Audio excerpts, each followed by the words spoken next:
aucun prophète, aucun pasteur, aucun bishop, aucun archibishop, y compris toi-même, tu ne connais pas le plan de Dieu pour ta vie. C'est Dieu seul, n'est-ce pas, qui connaît ce plan. Et si quelqu'un veut connaître le plan que Dieu a pour sa vie, la personne doit simplement suivre Dieu jusqu'au bout afin de découvrir ce plan. Le plan merveilleux de Dieu est un processus dans lequel Dieu positionne sa fille ou son fils et lui demande de lui faire confiance et de le suivre. Donc pour découvrir ce plan-là, il va s'agir de suivre un processus. C'est pas à pas que tu vas découvrir cela. Pour comprendre cela, prenons par exemple le cas d'une voiture qui doit par exemple quitter la nuit Bassam pour Yamoussoukro. Une voiture doit quitter Bassam pour Yamoussoukro. Alors cette voiture, Bassam Yamoussoukro, ça fait 280 km. La voiture a besoin de ses phares et c'est avec ses phares qu'elle va éclairer la route. Mais quand la voiture allume les phares, la voiture a une visibilité de 100 à 150 mètres. Mais pourtant, avec ces mêmes phares, la voiture va parcourir 280 mètres. C'est-à-dire, étant à Bassam, lorsqu'il allume les phares, on ne peut pas voir Yamoussoukro. Donc, de la même manière, lorsque tu arrives en Christ, tu ne peux pas voir destinée. Est-ce que je parle à quelqu'un? D'abord, ces trois passages nous parlent des moyens que Dieu va utiliser pour nous amener vers notre destinée. Le premier moyen, il t'a donné la vie. La vie est un état. Si vous voulez, en français terre à terre, la vie que tu as reçue exige que tout aille bien pour toi. C'est ce que la vie, c'est l'état dans lequel tout va bien. Jésus nous a apporté la vie et la vie en nous. En réalité, c'est cette vie qui va changer toutes les circonstances. Donc, si tu appartiens à Dieu, quelle que soit la raison qui t'a amené à Dieu, ne t'en fais pas. La vie est faite d'épreuves, de situations, de haut et de bas. Mais si tu as Christ, les choses vont aller bien pour toi. C'est une question de temps. Pendant que nous sommes sur la terre, on ne parle pas de vie éternelle. Pourquoi? Parce que sur la terre, il y a ce qu'on appelle la double loi contradictoire. La double loi contradictoire parce que dans ce même monde, il y a en même temps la nuit et le jour. Il y a la vie et la mort. Il y a quelque chose qu'on fait pour que la vie se manifeste. Il t'a donné la vie, mais il faut garder la vie. Voilà pourquoi des personnes peuvent être dans de bonnes conditions et puis ça change. Parce qu'ils ont commencé à faire n'importe quoi. Mais maintenant, pourquoi on parle de la vie éternelle? Parce que la vie éternelle, c'est la même chose. Mais là-bas, c'est éternel parce qu'il n'y a pas moyen. Je dis bien, il n'y a pas moyen pour que des malheurs, des situations bizarres vont arriver encore. C'est pour ça que la Bible déclare qu'au ciel, il n'y a pas de pleurs, il n'y a pas de souffrance. On ne meurt pas, il n'y a pas maladie. Toutes ces choses que la mort envoie, qui est égorgé, tué, détruit. Voilà pourquoi ça sera éternel. Donc quand on parle de vie éternelle, nous l'avons dit, vie éternelle ne veut pas dire exister éternellement.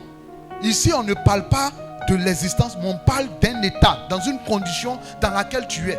C'est pour ça qu'il faut que les gens se détrompent. Quand tu vas à la mort éternelle, ça dit il n'y a pas un jour que bonnes choses vont t'arriver aussi. Tu es conditionné à la mort, à la souffrance. C'est pour ça on dit quoi? On dit que vraiment un homme ne peut pas aller là-bas. Et Dieu a aimé le monde pour ne pas que personne aille là-bas. Maintenant si les gens vont là-bas, c'est parce qu'ils ont choisi. Parce qu'ils n'ont pas choisi la vie. Est-ce que je parle à quelqu'un? Ils n'ont pas choisi la vie. Parce que la mort éternelle, cela veut dire quoi? Tout ce qui est mauvais, mal. Sachez que c'est dans ce monde, on voit en même temps les deux. Mais dans l'au-delà, il n'y a pas moyen de voir. C'est la loi en sens unique. C'est pour ça, par exemple, la Bible dit que Dieu habite une lumière inaccessible à l'homme. Il n'y a pas de ténèbres là-bas. Maintenant, dans le côté du diable, c'est ténèbres. C'est pour ça qu'on l'appelle le prince des ténèbres. Donc, si quelqu'un se trompe pour aller là-bas, on appelle ça mort éternelle. Parce que de façon éternelle, par exemple, une maladie peut venir, mais la maladie peut partir et puis tu peux guérir. Tu peux être dans la galère et puis la galère peut changer. Tu te retrouves, tu es béni, tu as les moyens, tu as les choses. C'est l'expression de la vie. Mais de l'autre côté, c'est pas ça. Est-ce que je parle à quelqu'un? Donc, la première chose que Dieu t'a donnée dans ce que nous venons de lire, c'est que tu as la vie. Et si tu as la vie, ne t'inquiète pas. Tôt ou tard, pour toi va sortir. Dieu n'oublie personne. Dieu n'oublie et tu ne seras pas oublié. Dans le deuxième passage que nous venons de lire, il te fait comprendre.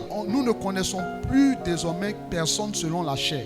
Si nous avons connu Christ selon la chair, nous ne le connaissons plus comme ça. Et le verset 17 dit, nous sommes de nouvelles créatures en Christ. Qu'est-ce que Dieu veut te dire? Il veut déjà te dire que pour t'amener à ta destinée, il va transformer ta manière d'être. La manière dont les gens t'ont connu, si tu étais voleur, bagarreur, si tu étais ceci, les gens ne te connaîtront pas comme ça. Donc il va réclamer, n'est-ce pas, une transformation de ta manière d'être, de ta façon de faire. 2 Corinthiens 5, versets 14 à 17.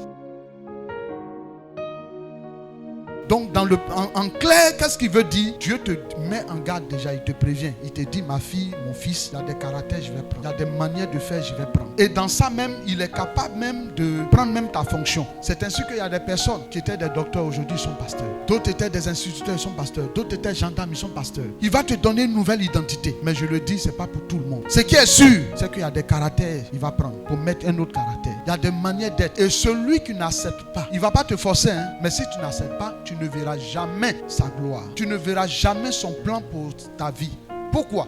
Parce qu'on t'a prévenu lorsqu'on est venu te annoncer la bonne nouvelle. Que Dieu t'aime. Il t'aime et il a un plan merveilleux pour ta vie. Mais à cause de quoi? Du péché. Aucun homme ne peut vivre, connaître l'amour de Dieu et vivre son plan.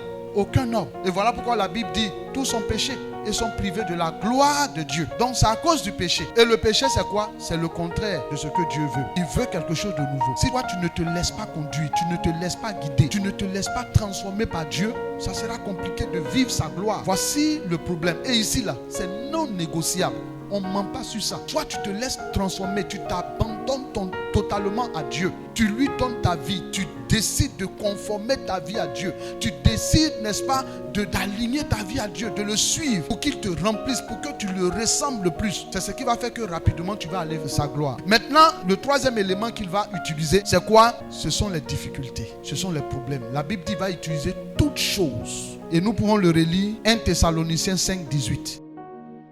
Il dit rendez grâce à Dieu pour toutes choses. C'est pour ça lui-même il dit ne crains pas quel que soit ce que tu vas vivre.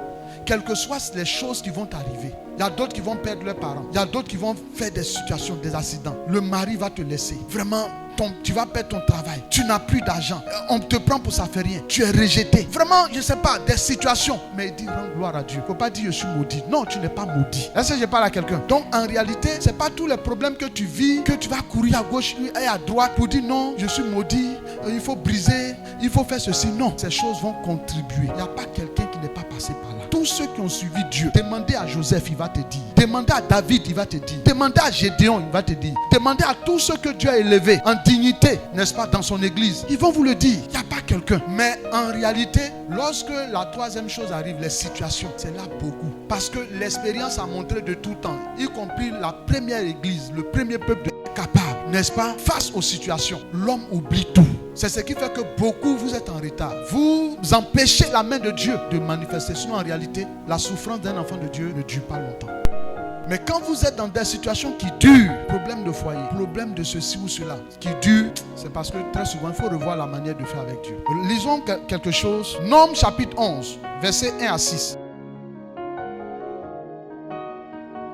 Regardez le cas du premier peuple de Dieu. Ils étaient caractérisés par les murmures. Donc bien aimé, voici la parole de Dieu. Le cas d'Israël. Israël a commencé à murmurer. La Bible dit c'est eux-mêmes qui ont pleuré. Ils ont crié à Dieu et Dieu a entendu leur voix. Et il a fait quoi? Il a envoyé son serviteur Moïse pour aller les délivrer, pour les faire sortir d'Égypte. Et maintenant Dieu les fait sortir d'Égypte pour aller à Canaan. Comme vous aussi, on vous a dit que Dieu a un plan merveilleux pour votre vie. Et maintenant vous devez aller découvrir le plan merveilleux de votre vie. Maintenant sur le chemin, on voit que d'autres murmurent. À cause de quoi? Des situations. Parce qu'ils avaient pensé que tout allait se passer sur des roulettes. Dieu te demande simplement, aie confiance en moi, laisse-moi te conduire, tu vas arriver. Ils ont commencé à murmurer et regardez ce qu'ils disent. Mais quand même ça touche. En Égypte ils souffraient, en Égypte ils n'avaient pas la paix. Mais aujourd'hui ils ont oublié ça. C'est le cas de beaucoup d'entre nous. Face à nos problèmes, on est prêt à quoi que ce soit. Parce qu'aujourd'hui, voici ce qui se passe. Telle chose nous manque. Il ne faudrait pas que ça soit ainsi pour toi. Parce que les murmures font éloigner Dieu. Nous allons voir que pour eux Dieu les a tués. Mais pour nous aujourd'hui, à cause de la mort de Jésus, Dieu ne nous tue pas. Mais tu es là et ta vie tourne en rond. 1 an, 2 ans, 3 ans, 40 ans. Rien ne se passe. Voilà pourquoi il faut apprendre à marcher avec Dieu. On apprend à marcher avec Dieu. Dis Amen.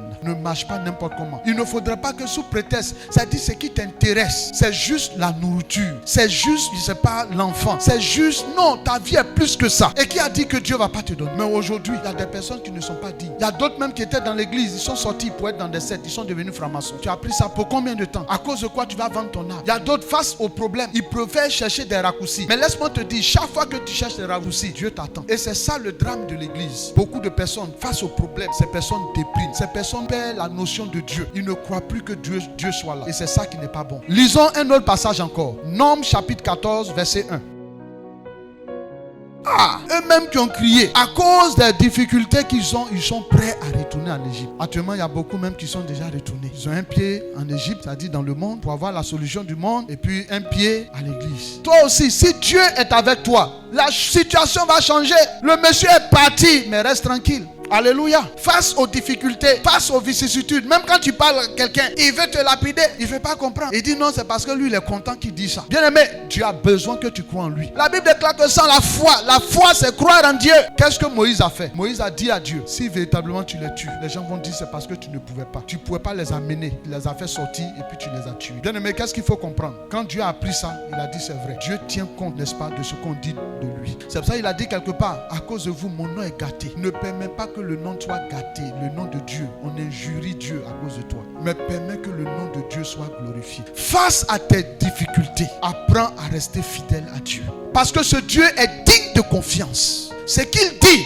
il accomplit. Il dit, il ne va jamais t'abandonner. Est-ce que je parle à quelqu'un? Mais eux, ils ont murmuré à chaque fois. Donc chaque fois que tu murmures, tu es en train toi aussi de faire comme eux.